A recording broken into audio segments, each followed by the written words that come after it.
جب ہم super power کا لفظ سنتے ہیں تو ہمارے ذہن میں کیا آتا ہے؟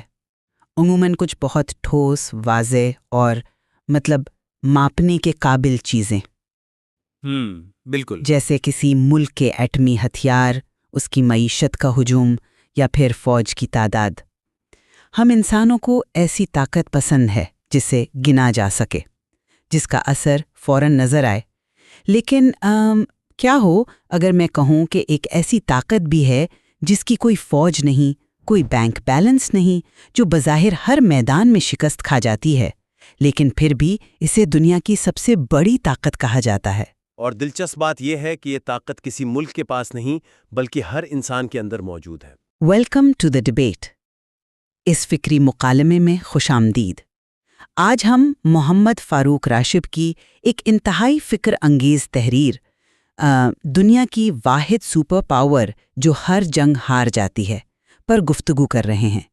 اس تحریر میں انسان کے ضمیر یعنی کانشنس کو ایک ایسی طاقت کے طور پر پیش کیا گیا ہے جو بظاہر دنیاوی خواہشات اور مفادات کے سامنے ہر جنگ ہار جاتی ہے. صحیح.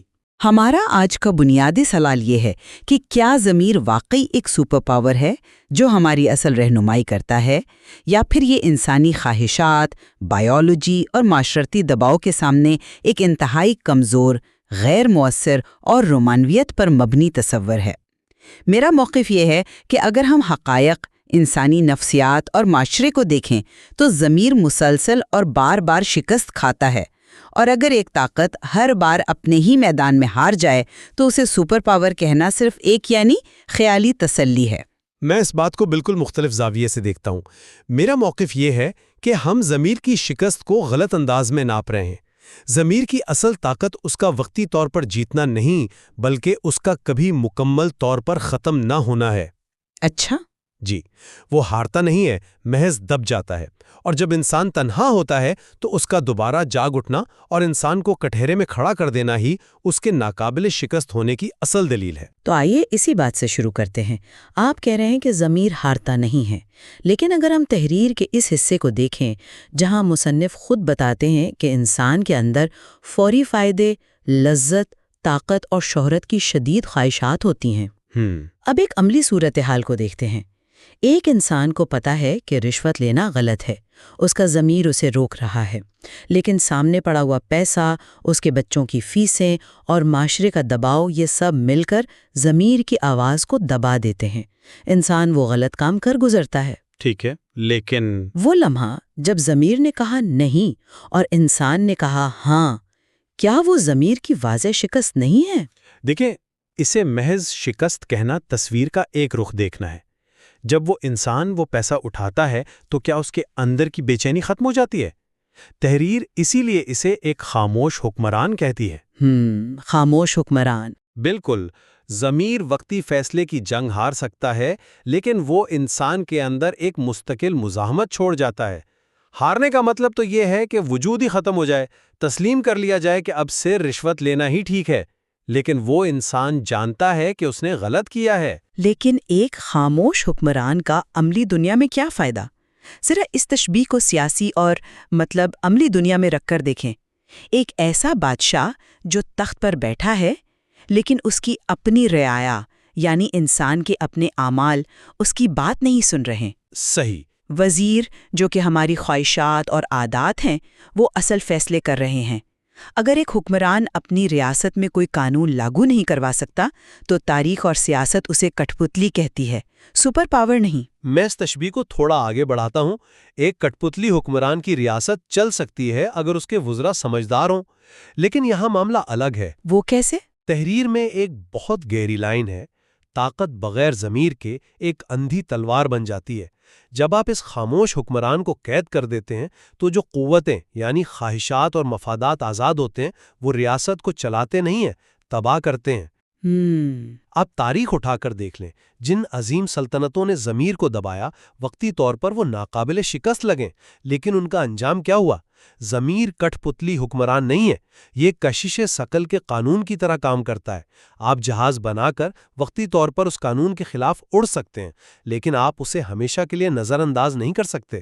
کشش ثقل کی بات تو ٹھیک ہے، لیکن ہم اس پریکٹیکل میکنزم پر بات کرتے ہیں کہ ضمیر کو خاموش کیسے کیا جاتا ہے۔ تحریر میں عادتوں اور ماحول کا ذکر ہے۔ یہ کہا گیا ہے کہ پہلی بار غلطی کرنے پر دل کانپتا ہے، دوسری بار کم کانپتا ہے، اور تیسری بار انسان بالکل بے حس ہو جاتا ہے۔ ایسا ہی ہے۔ تو اگر ضمیر ایک سپر پاور ہے تو یہ صرف 3 حملوں میں اپنا دفاع کیسے کھو بیٹھتی ہے؟ بائیولوجی اور نیورو سائنس بھی یہی کہتی ہے کہ ہمارا دماغ ڈوپامین یعنی فوری انعام کا عادی ہو جاتا ہے۔ ضمیر کی آواز ایک بہت کمزور سگنل رہ جاتی ہے جسے دماغ بلاک کر دیتا ہے۔ آپ نے دماغ کے بلاک کرنے کی بات کی، لیکن یہ بلاکنگ اتنی آسان نہیں ہوتی۔ تحریر اسی لیے انسان کے سب سے بڑے ہتھیار یعنی خود فریبی یا سیلف ڈسیپشن پر بات کرتی ہے۔ صحیح۔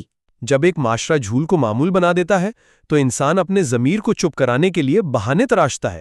وہ خود سے کہتا ہے سب ایسا کر رہے ہیں، یہ اتنا بڑا مسئلہ نہیں ہے۔ اب میرا آپ سے سوال یہ ہے، اگر ضمیر واقعی اتنا کمزور سگنل ہے جتنا آپ کہہ رہی ہیں، تو انسان کو خود کو دھوکہ دینے کے لیے اتنی محنت کیوں کرنی پڑتی ہے؟ کیونکہ ہم انسان فطرتی طور پر سماجی جانور ہیں۔ ہم اپنے قبیلے یا معاشرے میں فٹ ہونا چاہتے ہیں۔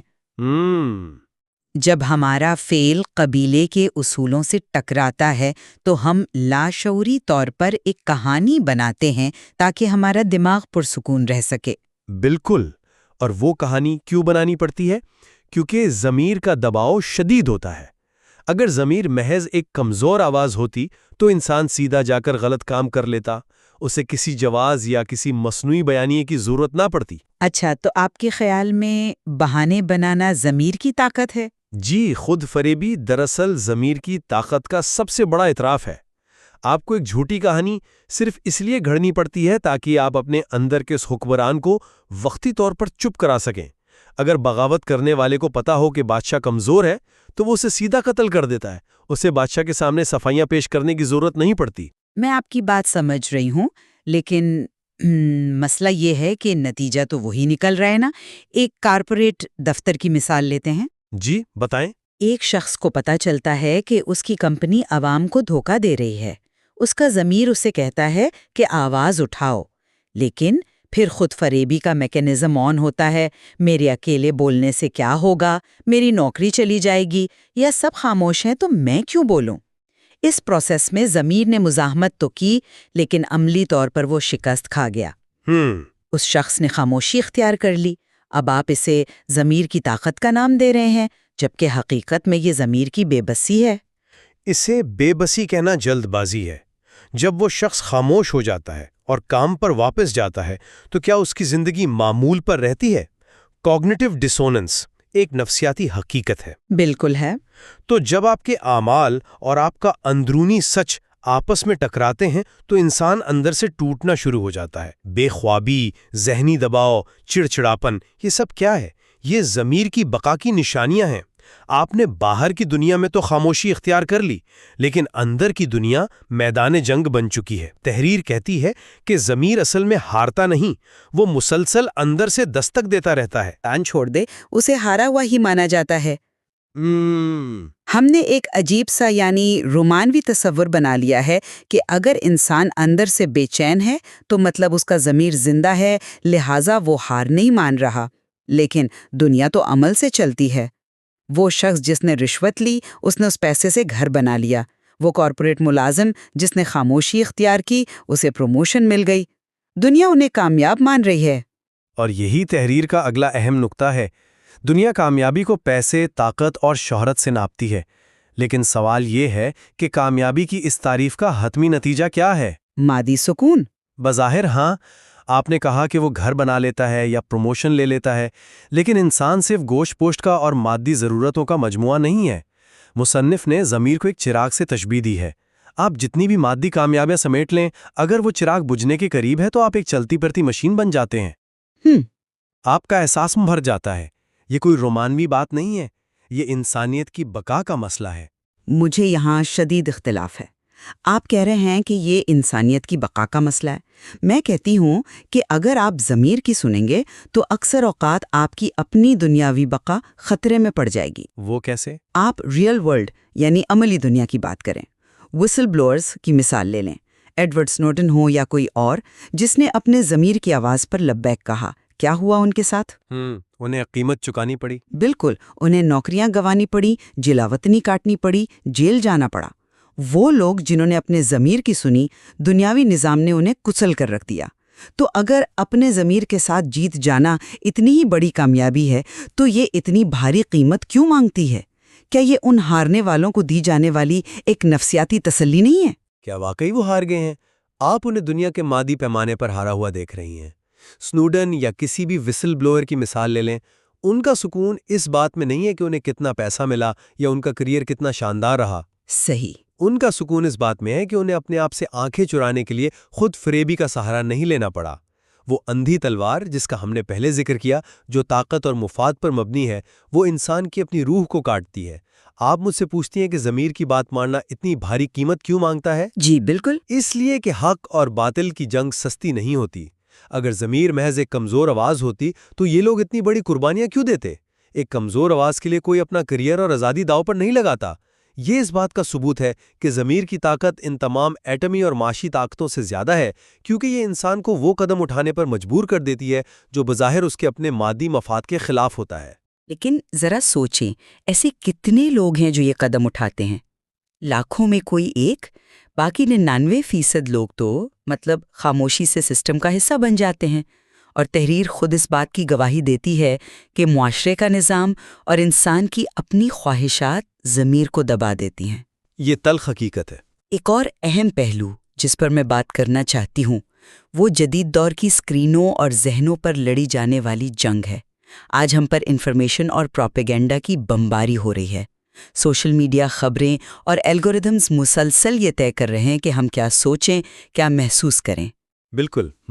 تو جب انسان کی توجہ ہی مسلسل بھٹکائی جا رہی ہو، اسے سوچنے کا، تنہائی میں بیٹھ کر خود احتسابی کرنے کا وقت ہی نہ ملے، تو ضمیر جاگے گا کیسے؟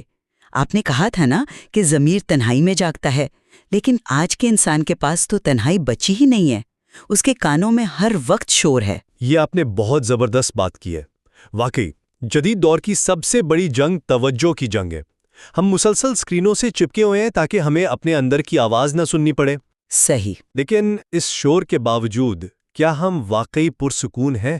آج جتنا ڈپریشن، انگزائٹی اور بے سکونی کا مرض عام ہے، تاریخ میں کبھی نہیں تھا۔ یہ کیوں ہے؟ شاید جدید لائف سٹائل کی وجہ سے۔ نہیں، میرا نقطہ نظر یہ ہے کہ اگر انسان نے ضمیر کو مکمل طور پر شکست دے دی ہے اور اسکرینوں کے شور نے اسے بے حس کر دیا ہے تو اسے تو بہت خوش اور مطمئن ہونا چاہیے، لیکن وہ نہیں ہے۔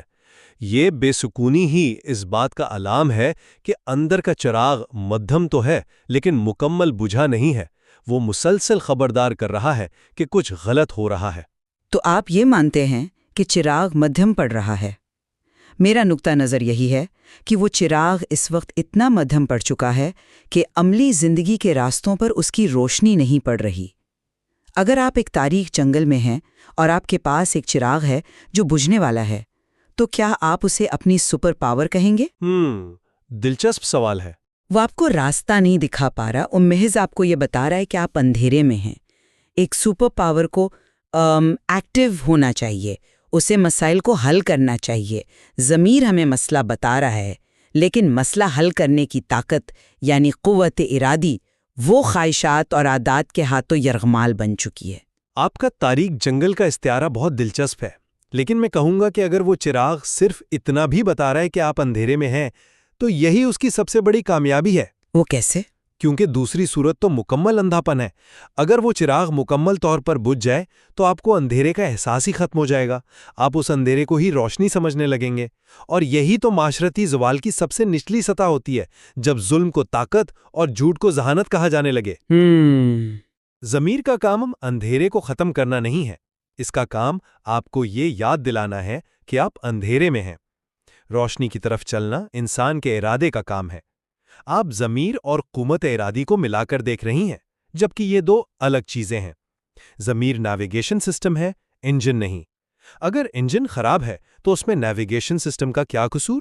اچھا، یہ ایک بہت واضح فرق ہے جو آپ نے بیان کیا، نیویگیشن سسٹم بمقابلہ انجن۔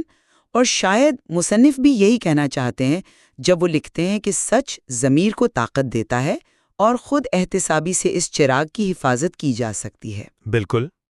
لیکن جب ہم تمام دلائل کو سامنے رکھتے ہیں تو میں ابھی بھی اپنی اس بات پر قائم ہوں کہ دنیاوی حقیقتیں ضمیر کے لیے انتہائی سخت ہیں۔ انسانی بائیولوجی جہاں بقا اور فوری فائدے کی جبلت موجود ہے، اور جدید معاشرے کا ڈھانچہ، یہ دونوں مل کر ضمیر پر اتنا زبردست دباؤ ڈالتے ہیں کہ اکثریتی انسان اس نیویگیشن سسٹم کو آف کر کے آٹو پائلٹ پر زندگی گزارنے لگتے ہیں۔ صحیح۔ یہ ایک ایسا حکمران ہے جس کی سلطنت میں مسلسل بغاوتیں ہو رہی ہیں، اور زیادہ تر وقت یہ حکمران قید میں ہی رہتا ہے۔ اور میں اس بات سے اتفاق کرتا ہوں کہ دباؤ شدید ہے اور اکثریت واقعی اس سسٹم کو آف کر دیتی ہے، لیکن میری حتمی دلیل یہی ہے کہ اس قید کے باوجود ضمیر کبھی مرتا نہیں ہے۔ وہ واحد قوت ہے جو انسان کی آخری سانس تک اس کے اندر زندہ رہتی ہے۔